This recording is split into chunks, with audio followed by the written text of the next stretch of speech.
أولم ير الذين كفروا أن السماوات والأرض كانتا رتقا ففتقناهما وجعلنا من الماء كل شيء حي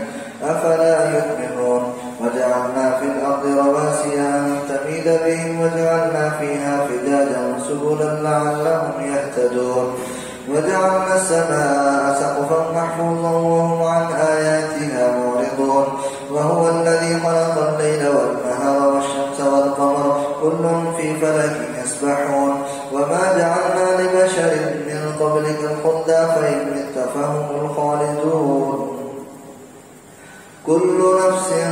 ذائقة الموت ونبلوكم بالشر والخير فتنة وإلينا ترجعون وإذا رآك الذين كفروا إن يتخذونك إلا هزوا أهذا الذي يذكر آلهتكم وهم بذكر الرحمن هم كافرون خلق الإنسان من عجل سأريكم آياتي فلا تستعجلون ويقولون متى هذا الوعد إن كنتم صادقين لو يعلم الذين كفروا حين لا يكفون عن وجوههم النار ولا عن ظهورهم ولا هم ينصرون بل تأتيهم بغتة فتبعتهم فلا يستطيعون ردها ولا هم ينظرون ولقد استهزئ برسل من قبلك فحاق بالذين سخروا منهم ما كانوا به يستهزئون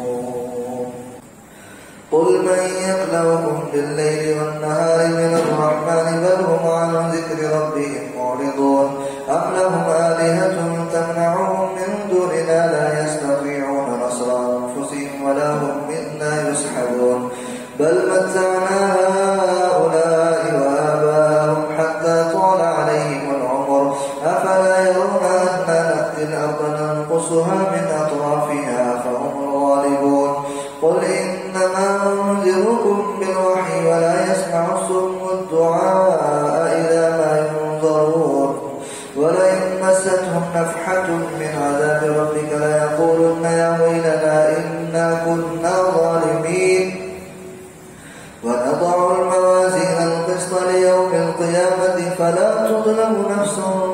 شيئا وإن كان مثقال حبة من خردل أتينا بها وكفى بنا حاسبين ولقد آتينا موسى وهارون الفرقان وضياء وذكرا للمتقين الذين يخشون ربهم بالغيب وهم من الساعة مشفقون وهذا ذكر مبارك أنزلناه فأنتم له